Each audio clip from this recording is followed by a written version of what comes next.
السلام عليكم ورحمة الله وبركاته. أهلا ومرحبا بكم في قناة سمارت تيوب. معكم المهندس يحيى العطار، وهنتكلم النهاردة عن ديكور حائط التلفزيون وأنواعه المختلفة، وهنعرف إيه الجديد في ديكور التلفزيون، وهنتعرف أيضا على الأخطاء اللي ممكن نقع فيها وإحنا بنعمل ديكور للتلفزيون علشان نتلافاها. وهتتفرج معايا على أجمل التصميمات لحائط التلفزيون اللي ممكن تنفذها على حسب مساحتك وإمكانياتك. فخليكم معايا وما تنسوش اللايك والشير لو عجبكم المحتوى والاشتراك في القناة، ويلا نبدأ الحلقة.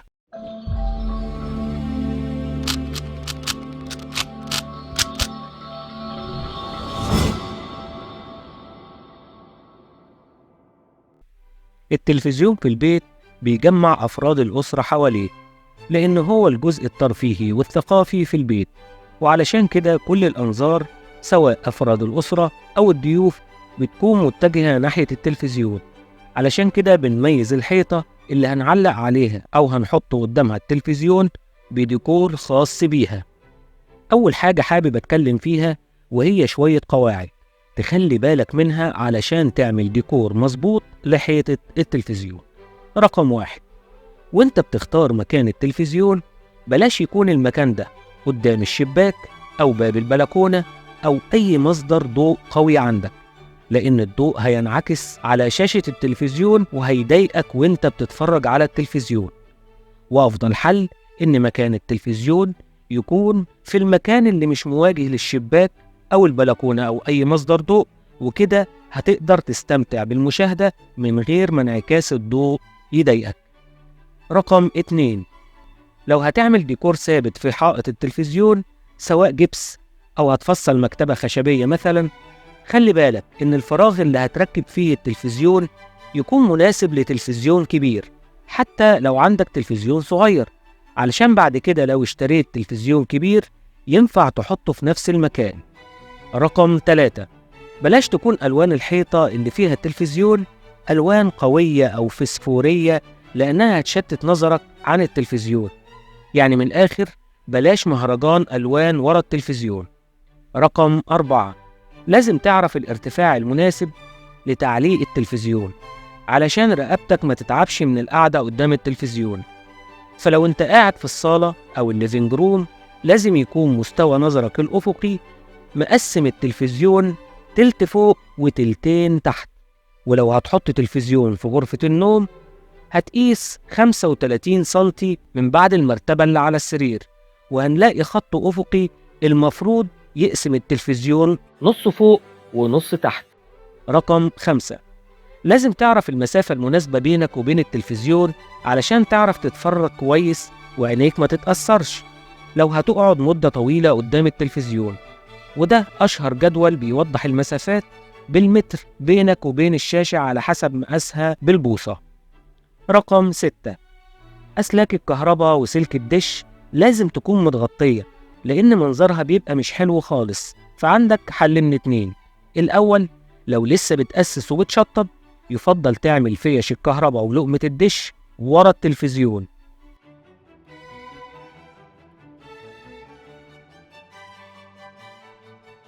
التاني، حاول تجمع الأسلاك في تري بلاستيك بيكون شكله أفضل من شكل الأسلاك العشوائي، وممكن كمان تدهنه بنفس لون الحائط.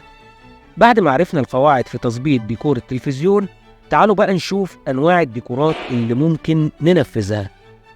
رقم 1، ديكور حائط تلفزيون من ألواح بديل الرخام والخشب، ودي أحدث صيحة في ديكور الحوائط أو الترند زي ما بيقولوا. فتعالوا نتعرف عليها بسرعة. ألواح بديل الرخام دي ألواح PVC ومطبوعة بأشكال الرخام، وسمكها بيبقى حوالي 3 ملي، وطول اللوح 1.20 في 2.80 متر. أما بديل الخشب فبيكون على شكل شرايح عرضها من 12 ل 20 سنتي وطولها 2.80 متر، والألواح والشرايح دي بتتلزق على الحيطة بمواد لصق مخصصة زي السيليكون العظمي، ولأنها سهلة وسريعة في التركيب وبتقاوم المية والرطوبة وبتديك جمال الرخام الطبيعي أو الخشب الطبيعي، وسعرها أرخص بكتير من الرخام والخشب، فبقت بديل عملي للرخام والخشب، وتقدر تعمل بيها ديكورات عصرية فائقة الجمال. وهسيبكم مع ديكورات حوائط من ألواح بديل الرخام والخشب.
رقم 2، ديكور حائط تلفزيون من ألواح الجبس. نقدر نوصف ألواح الجبس على إنها المادة السحرية في الديكور، لأننا ممكن من خلالها نشكل أي تصميم إحنا عايزينه، وبالتالي أغلب ديكورات الحوائط والأسقف بتكون من ألواح الجبس، لأنها مادة مجالها واسع وبتديك الشكل اللي أنت عاوزه، وهتدهنها باللون اللي أنت عاوزه، وسعرها يعتبر على قد الإيد بالمقارنة بباقي الديكورات، وهي أكتر حاجة منتشرة في البيوت. وهسيبكم مع ديكورات حوائط التلفزيون الجبسية.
وممكن ندخل مع شغل الجبس أشكال CNC زخرفية متقطعة بالكمبيوتر، وبتدي نتيجة مبهرة. وممكن ندخل مع شغل الجبس ورق الحائط.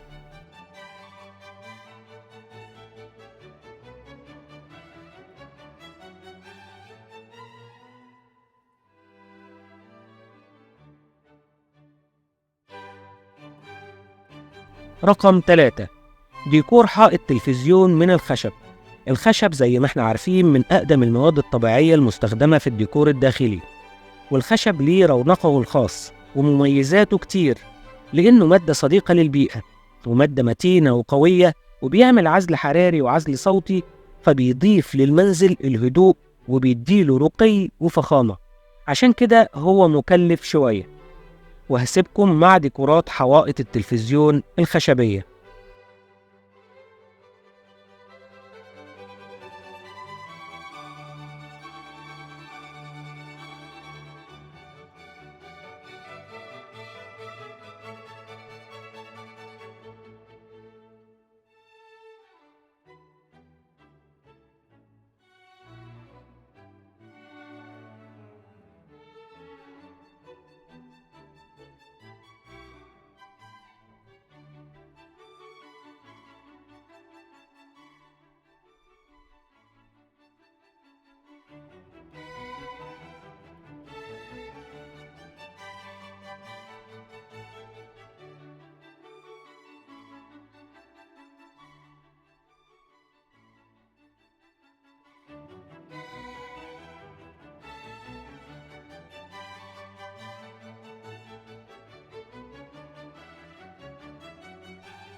رقم 4، ديكور حائط تلفزيون من الطوب أو الحجر، والنوع ده مش محتاج شرح لأننا كلنا عارفين الطوب أو الحجر الطبيعي، فهسيبكم مع الديكورات المختلفة.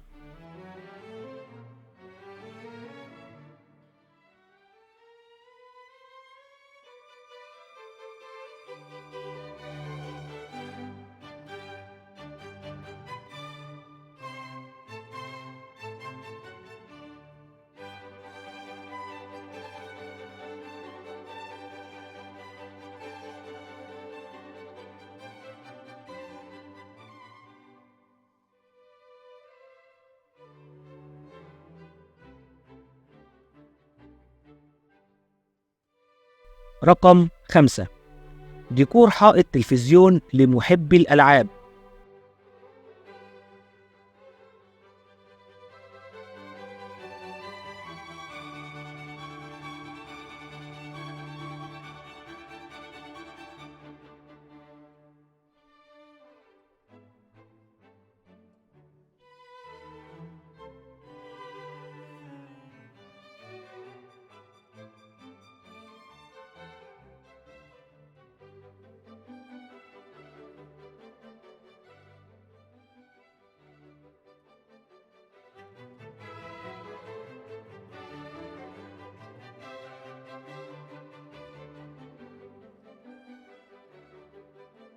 رقم 6، ديكور حائط تلفزيون برواز، وهنا احنا بنحط التلفزيون جوه إطار أو برواز من الخشب أو من أي مادة وبنعلقه على الحيط.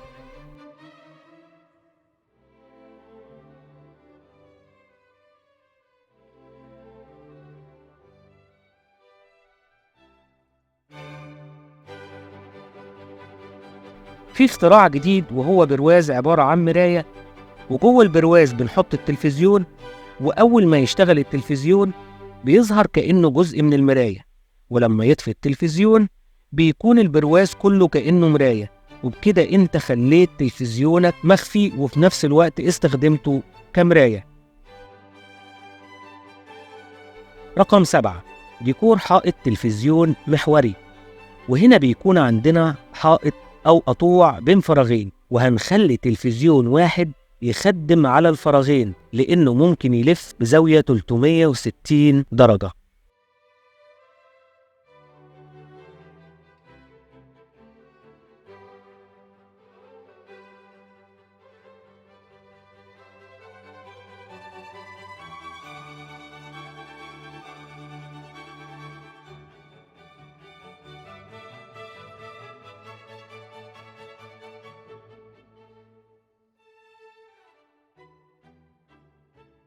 رقم 8، ديكور حائط تلفزيون مكتبة، وبيبقى عبارة عن مكتبة بنفصلها أو بنشتريها، وبتكون هي الديكور اللي بيميز حائط التلفزيون.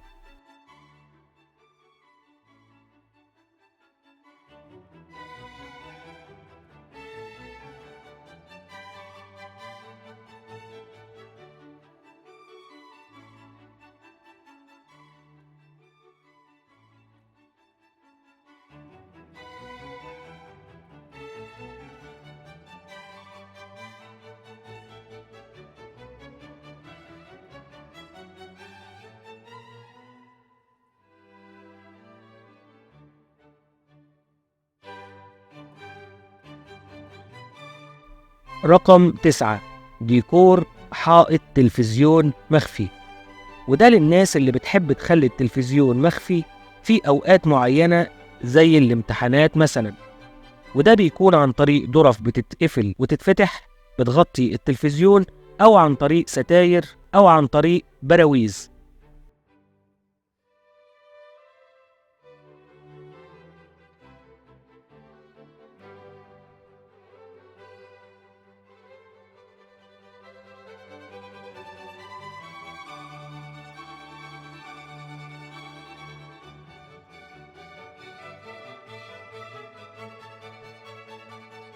رقم 10، ديكور حائط تلفزيون بسيط، وده من أسهل أنواع الديكور اللي ممكن تنفذه لأنه بسيط وغير معقد وسهل التنفيذ والأقل في التكلفة. يعني مثلا ممكن يكون عبارة عن تلفزيون ورف أو مجموعة رفوف، وممكن يكون عبارة عن تلفزيون وترابيزة تلفزيون.